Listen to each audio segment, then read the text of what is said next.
કેમ છો વિદ્યાર્થી મિત્રો? આપણી ભાવદર્શન વિદ્યાલયની એજ્યુકેશનલ એપ પર તમારું સ્વાગત છે અને હું છું તમારી Damayanti teacher. And today we are going to learn about subject English standard 5 semester 1. સો ચાલો આપણે સમય બગાડ્યા વગર ભણવાનું શરૂ કરીએ. તો ફર્સ્ટ ચેપ્ટર છે, ચેપ્ટર તો ન કહી શકાય, લિટલ સ્ટેપ્સ છે. તો આજે આપણે little step by step English ભણવાના છીએ. તો લિટલ સ્ટેપ્સ છે 1, 2 એન્ડ 3. એક્ટિવિટી 1 છે, સૂચના છે, નીચેનું કાવ્ય સાંભળો, દોહરાવો અને ગાઓ. RHYME, આનો ઉચ્ચાર થશે રાયમ. રાયમ એટલે કવિતા. તો કવિતાનું હેડિંગ છે આઈ have a little shop. I have એટલે મારી પાસે છે, મારું પોતાનું છે. અ લિટલ એટલે નાનું અને SHOP શોપ એટલે દુકાન. તો આનો ગુજરાતી અર્થ થશે, આનું ગુજરાતી મિનિંગ થશે મારી પાસે નાની દુકાન છે. તો વિદ્યાર્થી મિત્રો, જ્યારે પણ આપણે કવિતા ભણીએ ત્યારે ખૂબ જ જરૂરી છે કે એ કવિતા આપણને ગાતા પણ આવડવી જોઈએ. તો સૌપ્રથમ આપણે આ કવિતાને ગાઈને શીખીશું અને પછી સ્ટેપ બાય સ્ટેપ કવિતા શીખશું. ચાલો તો આપણે કવિતા ગાઈને શીખીએ. I have a little shop, these are all the things I stock. I have a little shop, these are all the things I stock. Books and pictures, games and toys, meant for little girls and boys. Meant for little girls and boys. Pets for all, la la la la la. Pets for all, la la la la la. Puppies, kittens, rabbits, birdies, parrots, pigeons, goldfish in a bowl of glass. Goldfish in a bowl of glass, freezing, flashing as they pass. Ice cream cone for little tummies, coffee free for all the mummies. તો ચાલો વિદ્યાર્થી મિત્રો, હવે આપણે step by step આ કવિતા ભણીએ. તો I have a little shop.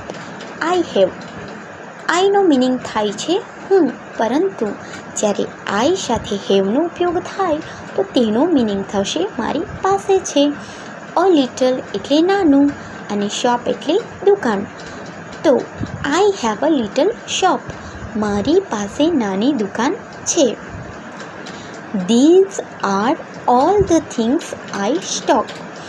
This એટલે આર એટલે છે, ઓલ એટલે બધા અને ધ થિંગ્સ એટલે વસ્તુઓ અને આઈ સ્ટોક એટલે સંગ્રહ. અહીં થિંગ્સ બહુવચન છે એટલે ધીઝ આર આવ્યું.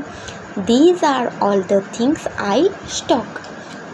આ બધી વસ્તુઓનો મેં સંગ્રહ કર્યો છે. આ કવિતામાં, આ રાઇમમાં તમારા જેવો જે એક લિટલ બોય છે કે જેની પોતાની એક નાની લિટલ શોપ છે અને તેમાં તેણે ઘણી બધી થિંગ્સનો સંગ્રહ કર્યો છે. તો ચાલો આપણે જોઈએ કે તેણે કઈ કઈ વસ્તુઓનો સંગ્રહ કર્યો છે. તો વિદ્યાર્થી મિત્રો, આપણને આપણી બુકમાં કેટલાક ચિત્રો આપ્યા છે, પરંતુ તેની સ્પેલિંગ આપણને ક્લૂઝમાં આપી છે. આ રહ્યા ક્લૂઝ. તો આપણે આ ક્લૂઝના આધારે પિક્ચર જોવાના છે અને પિક્ચર જોઈને આ ક્લૂઝમાંથી એ પિક્ચરની સાચી સ્પેલિંગ શોધી કાઢવાની છે. તો જોઈએ. તો પ્રથમ ચિત્ર શેનું આપ્યું છે તમે જ કહો જોઈએ. બુક્સ. Very good. તો આમાં પણ બુક્સની સ્પેલિંગ આપી છે, પરંતુ અહીંયા બુક 2 છે, બહુવચન છે. તો બુકનું બહુવચન થશે બુક્સ. કયો નિયમ લાગ્યો? હા, પાછળ એસનો નિયમ. તો બુક્સ, AND, એન્ડ એટલે અને. એન્ડ શેનું ચિત્ર છે? પિક્ચર્સ. Very good. તો પિક્ચર્સ, અહીંયા પણ 2 પિક્ચર છે, તો પિક્ચરનું બહુવચન થશે પિક્ચર્સ. પછીના ચિત્રમાં બેટ એન્ડ રેકેટ. તો આ બેટ એન્ડ રેકેટ માટે કઈ સ્પેલિંગ આવશે? ગેમ્સ. એન્ડ રમકડા. તો રમકડાને અંગ્રેજીમાં શું કહેવાય? ટોયસ. Very good. આમાં પણ ટોયનું બહુવચન ટોયસ આવ્યું. પછી મિન્ટ ફોર લિટલ. મિન્ટ એટલે બનાવેલ છે, ફોર એટલે માટે અને લિટલ એટલે નાનું. એના પછીનું ચિત્ર છે જેમાં 2 છોકરીઓ છે. તો છોકરીને શું કહેવાય અંગ્રેજીમાં? ગર્લ. પણ 2 છોકરીઓ છે એટલે છોકરીનું બહુવચન છોકરીઓ એટલે ગર્લ્સ. આમાં પણ એસનો નિયમ લાગશે. આ રહી ગર્લ્સની spelling, GIRLS, girls. And boy. 2 boys છે એટલે બોયઝ. બોયનું બહુવચન બોયઝ થાય, BOYS, boys. Meant for little girls and boys. નાના છોકરાઓ અને છોકરીઓ માટે શું છે તે જોઈએ. Pets for all. પેટ્સ એટલે પાળવા માટે, ફોર એટલે માટે, ઓલ એટલે બધા. તો નાના છોકરાઓ અને છોકરીઓને પાળવા માટે શેનું ચિત્ર છે? 2 ગલુડિયા. Very good. તો ગલુડિયાને અંગ્રેજીમાં કહેવાય પપી. પણ પપી તો 2 છે, તો પપીનું બહુવચન થશે પપીસ. કયો નિયમ લાગ્યો? વાયનો આઈ થઈને ESનો નિયમ. Very good. પછી આગળનું ચિત્ર છે જેમાં 2 બિલાડીના બચ્ચા છે. તો બિલાડીના બચ્ચાને અંગ્રેજીમાં કહેવાય કિટન્સ. અને કિટન 2 છે એટલે કિટન્સ. કિટનનું બહુવચન થશે કિટન્સ. પછી છે 2 સસલા છે. સસલાનું ચિત્ર આપ્યું છે, તો સસલાને અંગ્રેજીમાં કહેવાય રેબિટ. અને 2 સસલા છે એટલે રેબિટ્સ. રેબિટનું બહુવચન થશે રેબિટ્સ. પછી બર્ડીસ. બર્ડનું બહુવચન બર્ડીસ, પક્ષીઓ. તો કયા કયા પક્ષીઓ છે? પેરટ્સ. પેરટ્સ એટલે પોપટ. અને પછી કબૂતર એટલે પીજન્સ, PIGEONS, કબૂતરો પણ છે.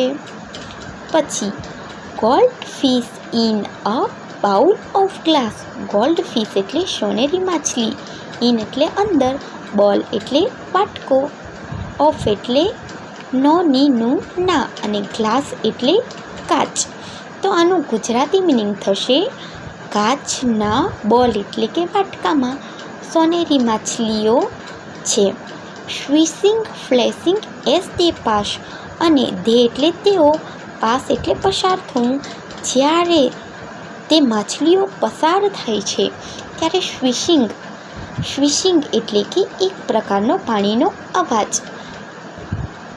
ફ્લેશિંગ એટલે માછલીઓ જ્યારે તરે છે ત્યારે તેની ફરથી તે પાણીને ધકેલે છે ત્યારે સ્વિશિંગ સુંદર અવાજ આવે છે જ્યારે તે માછલીઓ તરતી પાસ થાય છે. પછી આગળનું ચિત્ર છે આઈસ્ક્રીમ કોન. તો આઈસ્ક્રીમ કોન ફોર લિટલ ટમીસ. આઈસ્ક્રીમ કોન ફોર એટલે માટે, લિટલ એટલે નાનું, અને ટમીસ, ટમી એટલે પેટ, અને ટમીનું બહુવચન થશે ટમીસ. અહીંયા પણ વાયનો આઈ થઈને ESનો નિયમ લાગશે. તો નાના બાળકોના નાના પેટ માટે મારી શોપમાં આઈસ્ક્રીમ પણ છે. અને એના પછીનું ચિત્ર છે, એક કપ આપ્યો છે અને કપમાં ચા છે કે કોફી, ટી છે કે કોફી, તે જોઈ લઈએ આપણે. તો આ રહી કોફીની સ્પેલિંગ, COFFE, કોફી. તો કોફી ફ્રી એટલે કે મફત, ફોર એટલે માટે, ઓલ એટલે બધા, અને મમીઝ, મમ્મીનું બહુવચન થાય મમીઝ. તો મારી શોપમાં આવતી બધી જ મમ્મીઓ માટે મારી શોપમાં કોફી ફ્રી છે. તો આ કેટલી સુંદર પોએમ છે, રાયમ છે કે જેમાં એક લિટલ બોય છે અને તેની પાસે પોતાની એક નાની શોપ છે અને તે શોપમાં એણે કઈ કઈ વસ્તુઓનો સંગ્રહ કર્યો છે તેનું સુંદર વર્ણન કરવામાં આવ્યું છે. તો વિદ્યાર્થી મિત્રો, મજા આવીને તમને આ પોએમ ભણવામાં?